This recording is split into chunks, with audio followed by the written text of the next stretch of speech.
Howdy, I hope you're having a good day. Silver Trade here again with another video, a late night kind of video. So big shocker, we have some huge buys to talk about. Reddit's being weird again, implied volatility is still at historic lows. GameStop just posted a video talking about how today they're going to start inviting people for the beta of the Push Start Arcade. And on top of all of that, we have to talk about a flex option between Amazon, Bed Bath & Beyond, and GameStop. This might be where a lot of GameStop's synthetic pressure to the downside comes from, and August 1st might be the end of it. Very exciting. But please remember, none of this is financial advice. We are not financial advisors, and this video is made for entertainment purposes only. Just to start things off, this gentleman was talking about how he just threw $800,000 into GameStop as a YOLO post, and Wall Street Bets didn't think that was good enough for Wall Street Bets. They took it down. Just like they took down the post talking about the flex option between Bed Bath & Beyond, GameStop, and Amazon, but we're going to talk about that in a minute. Luckily, I took screenshots of that because honestly, there have been a lot of posts that I thought were really good that got deleted recently. GameStop is moving very similarly to how it was moving back in May of 2024, before the sneeze up to $80 per share. And we've talked about this before, how GameStop and Berkshire Hathaway were 100% linked at one point. And after GameStop's most recent offering right here, Berkshire Hathaway's volume fell off a cliff once again. You remember last year when GameStop shot up to $80 per share, and on the exact same morning that happened, Berkshire Hathaway fell from $600,000 per share down to like $100 or $140 per share. And then after that, all of this volume dried up. And how badly do they need liquidity?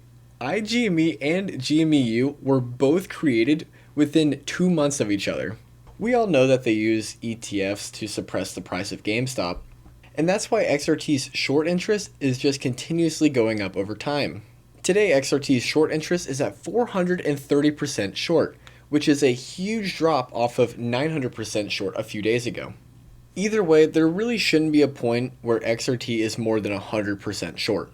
On the 22nd, something broke. GameStop started going very negative beta to SPY. This chart shows SPY inverted overlaid onto GME's 1 minute chart. So basically, if you flip SPY upside down, it looks identical to how GME's been trading recently. We're going to watch that new video that GameStop just posted here in just a minute, but really quickly, thank you so much for all of y'all's love and support lately. I beyond appreciate it, guys. Every one new subscriber that we get is going to be $1 that I donate to St. Jude's Children's Hospital. And so far, we are at $117 raised, which is mind-blowing to me. Thank you so much. Please consider liking and subscribing. Either way, thank you a million just for being here. There are quantum stocks that are putting GameStop stock on their balance sheet. Are they doing it to be part of the ape movement, or are they just doing it for the publicity? Who knows? And yesterday, there was a huge Darkpool buy of $56 million for GameStop. They bought 2,411,000 shares.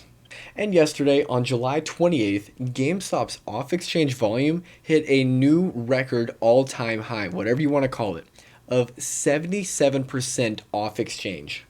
This really tells me that they are going out of their way and doing everything they can to push GameStop as low as possible before they really let it run. Hopefully this amount of off-exchange volume does not become the norm. And implied volatility for GameStop is at 45, which is like half as much as it usually is. The 52-week average is 80, we are at 45 right now, making this one of the single best times to buy calls. Or puts, especially with earnings coming up around September 9th. Calls really seem favorable right now because whenever we get closer to earnings, the implied volatility is going to go up. It always does. That's why we don't buy options around earnings, because we're scared of IV crush. But if we buy it before earnings while implied volatility is very low, the implied volatility will go up, making our call option premiums higher. And who knows? Maybe the stock goes up as well. And maybe we sell those calls before earnings just to lock in that profit. And just to be clear, I'm not advising anybody to buy call options. I'm just explaining how this could be a good trade. And let's not forget, Roaring Kitty was buying GameStop at $23 per share last year before we had 4 earnings of earnings per share beating estimates by over 100%.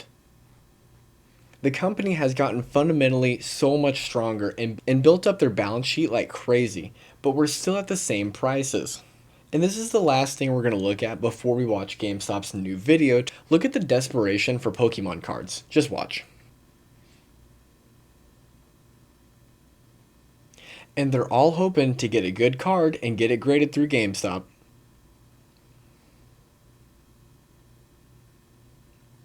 And here's the video that GameStop posted yesterday.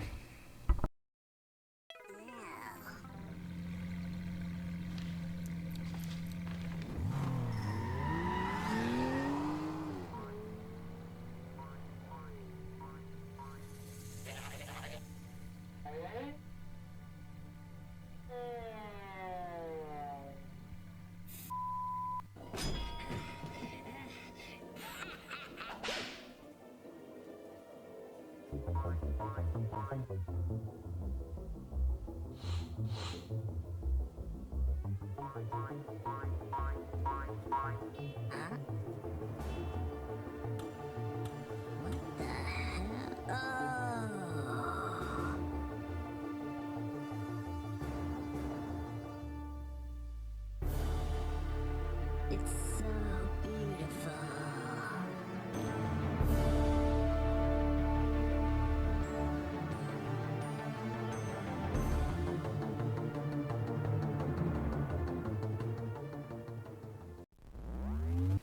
A whole new way to collect.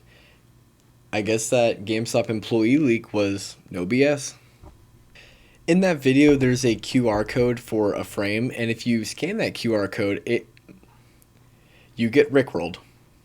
When you look really closely, Buck is holding a bag that says a something burger. Is this a subtle way of GameStop telling us that this is not a nothing burger? What if the arcade online is like a website or maybe an app where people have to put in money to get credits? With those credits, they buy power packs or loot boxes, and then they get a couple of random Pokemon cards. Most of the time, it'll probably be Pokemon cards that GameStop just can't sell because nobody really wants them. So then maybe people trade back those Pokemon cards to the app for more credits for another shot at opening a power pack,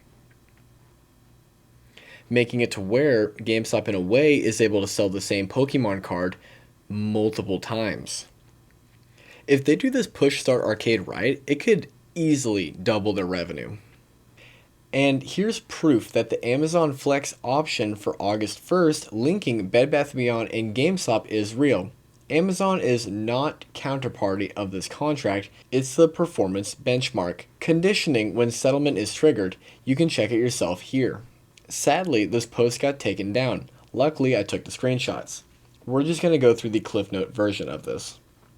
And so here's the big claim. There's a derivative contract out there tracked publicly through something called OpenFIGI, and it's tied to a delisted company. In this post, they call it Company X, but it is Bed Bath & Beyond.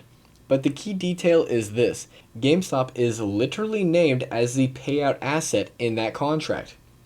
Basically, if this contract gets triggered, brokers are supposed to deliver GameStop shares or cash equivalent. That's the reason that I did not talk about this until now. If they want, they can just pay in cash rather than actual GameStop shares. But enough people have asked about it, we're going to have to go over it. Okay, but brokers are supposed to deliver GameStop shares or cash equivalent to whoever's holding this synthetic exposure. And what's the trigger? Amazon stock. Here's the thing. If Amazon closes above $220 on August 1st of 2025, the contracts enter what they call settlement mode. That means brokers and market makers who offered synthetic exposure to this legacy company have to pay up in GameStop stock or cash. And the trigger is on August 1st. Right now, Amazon stock is at $233 per share. And the trigger is on August 1st, one day after their earnings. It's like all these billionaires are friends or something.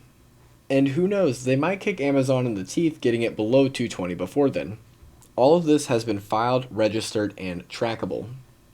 People on Reddit are saying that it doesn't show up on the SEC filings because the contract is tracked internally inside broker subledgers. So if you held stock in this delisted company, you might already be in the payout pool and not even know it. What I get from all this is that if you were holding Bed Bath & Beyond stock whenever they went under, on August 1st, if Amazon is above $220 per share, you will be entitled to either GameStop shares or a cash payout. But I could definitely be wrong about this. Please let me know if you want me to look into this deeper and talk about it in my next video. And seriously, I really appreciate it if you made it this far in the video. I hope you found value in this. I gotta be up for work in a couple of hours. So thank you and God bless. There was a study done in Florida at a tennis academy, and what they looked at was what is the difference between those tennis players that are top 5 in the world versus those that are top 25. Was it their diet? No. Was it their exercise? No. Was it when they started playing the game? No. Was it their coaching? No. What they actually found was this. The difference between the top 5 ranked people in the world and the others in the top 25 was their thinking. In the 10 to 15 seconds after a point had been scored in tennis, those athletes that thought positive things such as, I love this game. There's nowhere else I'd rather be. I may have not got that shot, but I'm going to get the next one. Watch this. Those athletes that thought positive, it slowed down their heart rate, slowed down their breathing rate, and across the entire competition, they were conserving a lot of energy. They were feeling better about themselves. And thus, across an entire tennis match, in the end, they were victorious.